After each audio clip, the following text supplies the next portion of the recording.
Okey, bismillahirrahmanirrahim. Assalamualaikum warahmatullahi wabarakatuh dan salam sejahtera. Jadi kami duduk dan berdiri sebagai satu pasukan, iaitu pasukan wanita GPS, ya. So daripada PBB, daripada PRS, PDP, SUPP, semua ada di sini. Ada beberapa perkara yang kami nak kongsikan dengan pihak media. Nombor satu ialah kami ingin mengucapkan tahniah. Pertama, tahniah kepada Yang Berhormat Premier kita kerana di atas kepimpinan beliau, maka GPS telah berjaya memenangi 23 kerusi parlimen kita. Ini adalah satu peningkatan daripada 19 sebelum ini. Jadi kami ingin ucapkan tahniah kepada Yang Berhormat Premier atas kemenangan ini. Kemudian perkara yang nombor dua ialah kami juga ingin mengucapkan terima kasih kepada Yang Berhormat Premier yang juga pengerusi GPS kita kerana telah mencalonkan 5 wanita dalam pilihan raya umum kali ini. Dan yang sangat manis bagi kami ialah kesemua 5 calon wanita ini telah menang dan menang dengan bergaya sekali.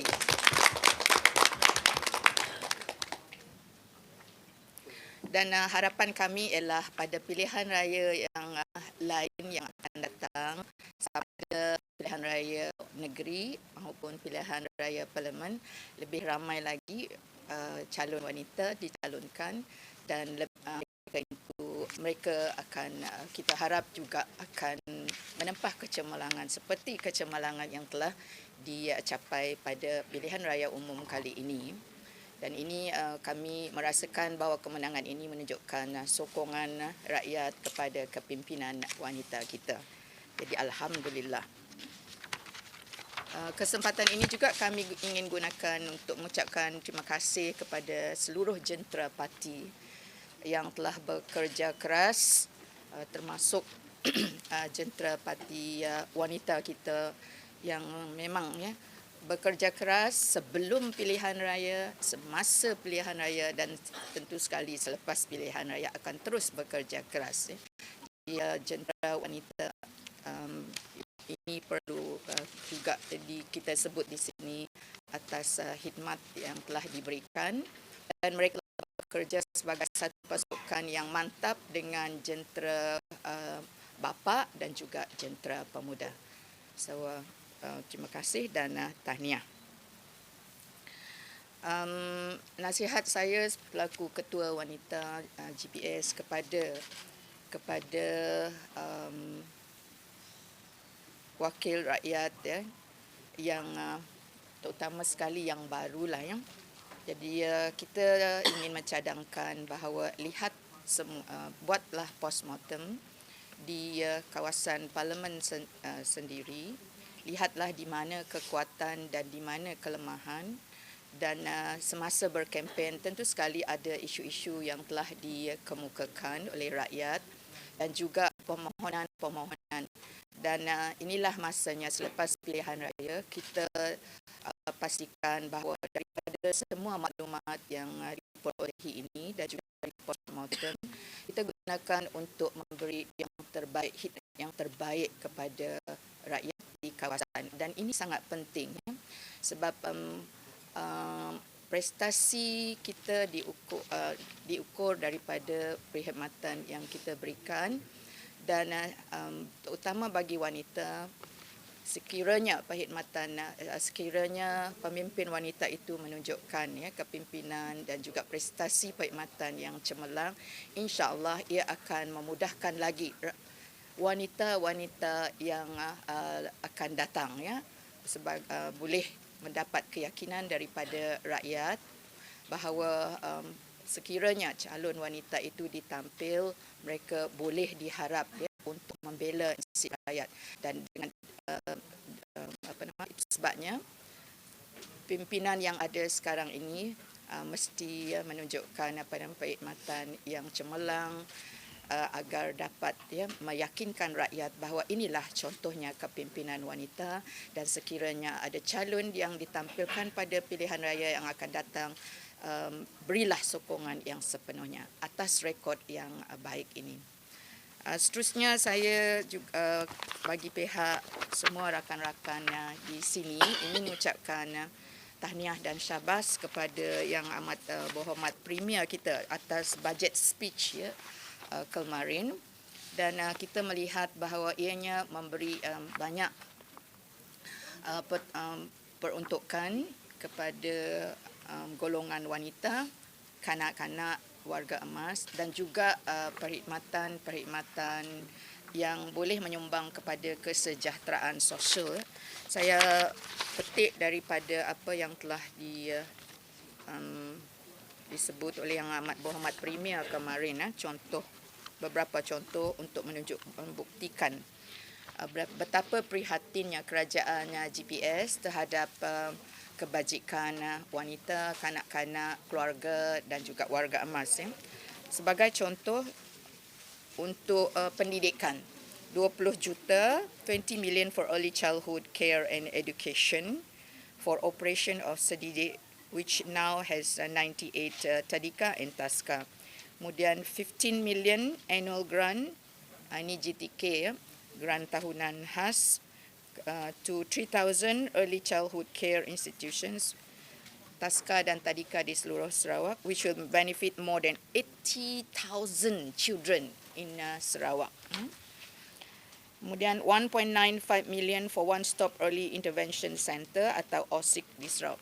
Ini menunjukkan inklusiviti, bahawa kanak-kanak, terutama kanak-kanak OKU kita juga diberi perhatian melalui OSIC ini, One Stop Early Intervention Center, di mana mereka akan dapat diberi diagnostik seawal mungkin, kemudian intervensi yang sewajarnya, sehingga yang kita harapkan mereka boleh melanjutkan pendidikan mereka daripada OSIC kepada aliran perdana ataupun sekolah kelas dan sekolah integrasi. Kemudian contoh lain yang disebut kemarin, 52 million for various welfare aids such as bantuan AM dan bantuan bencana. Bantuan AM adalah bantuan yang tidak termasuk di bawah skim bantuan kebajikan yang diberi oleh federal. Jadi mereka bolehlah dibantu melalui bantuan AM. Kemudian untuk bantuan bencana seperti kebakaran, kebakaran and then banjir, banjir, tanah runtuh. Jadi jumlahnya ialah 52 juta. Kemudian selain daripada itu 15 juta untuk bantuan ibu bersalin. Jadi setakat ini Sarawak lah antara satu-satunya negeri yang memberi iaitu bantuan kepada ibu bersalin sebanyak RM450. Kemudian 12 juta for kenyalang gold card dan juga death compassionate assistance, bantuan ihsan kematian untuk urusan pengkebumian ataupun pengurusan jenazah sebanyak RM3,000. Kalau kita bandingkan bantuan dan bantuan yang diberikan sebagai sistem sokongan yang diberi oleh kerajaan GPS kita, it is almost equivalent to what is provided by Qatar government. But kalau kita buat perbandingan, Sarawak belum mencapai status negeri maju, tapi Qatar adalah sebuah negara yang maju.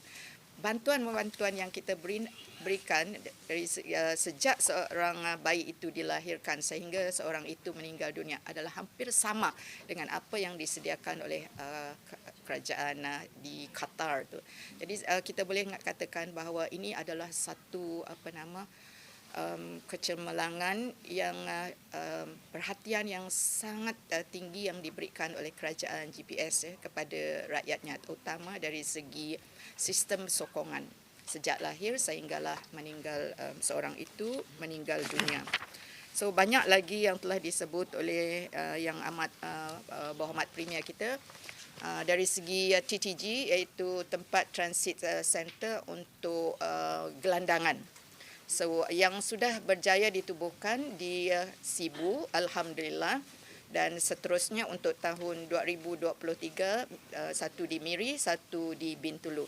Dan ini juga adalah satu contoh yang mana perhatian kerajaan GPS kita memberi perhatian kepada golongan yang rentan, the homeless, juga diberi perhatian yang sewajarnya. Jadi satu tempat transit untuk mereka disediakan, di mana mereka boleh dapat tempat tidur, tempat tidur dan juga makan secara percuma, dan juga diberi pakaian persalinan dan diberi latihan yang boleh menjanakan pendapatan supaya akhirnya mereka boleh kembali ke masyarakat, dan job matching juga disediakan supaya mereka dapat pekerjaan.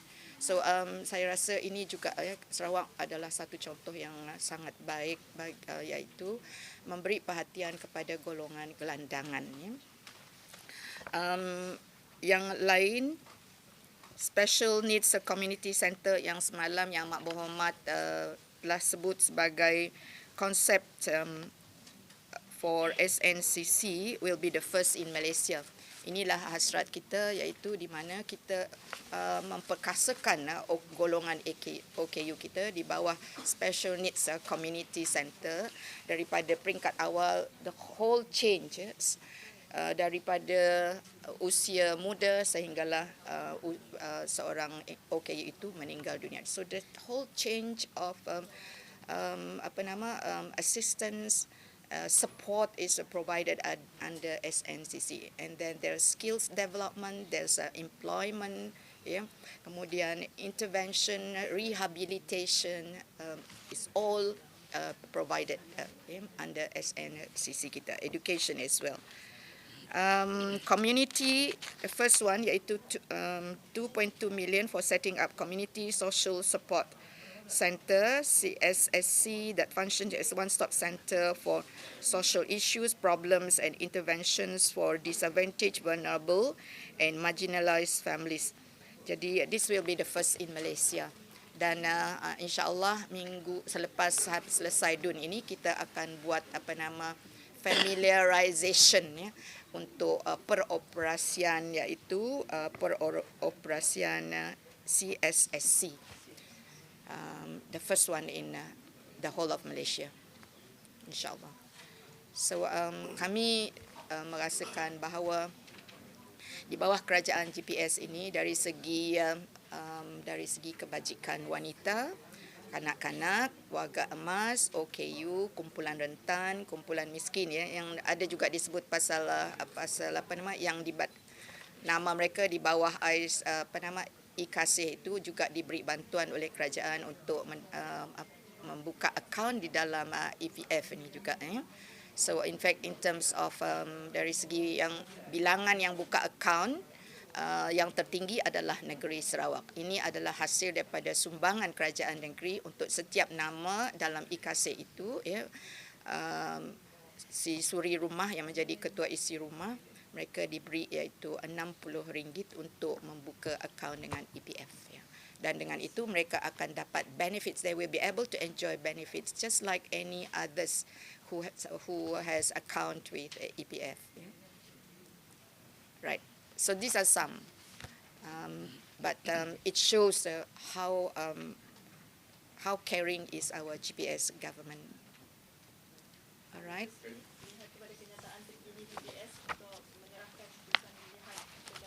Itu soalan hal-hal lain.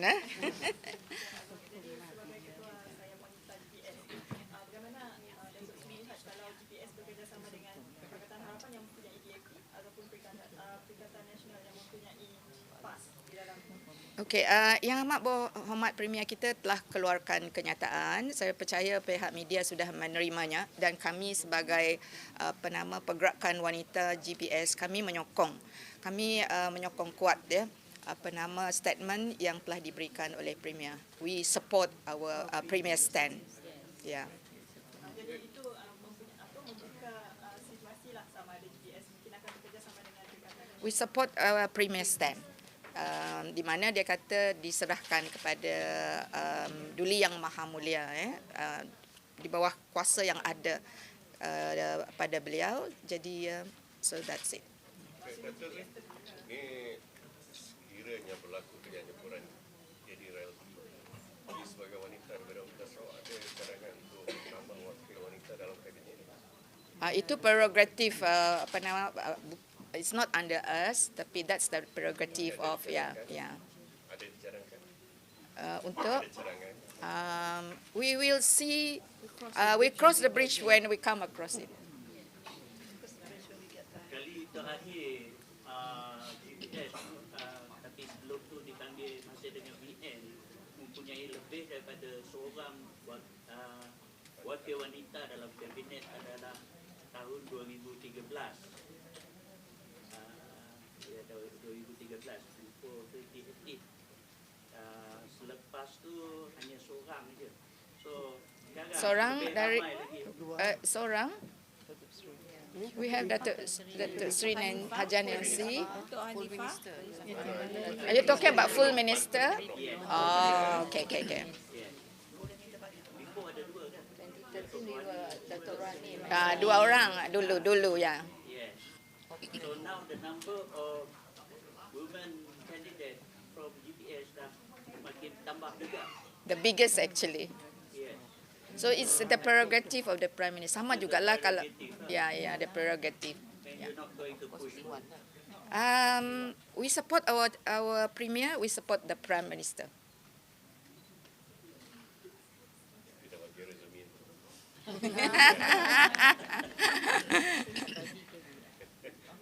All right? Okay. Thank you. Thank you for coming.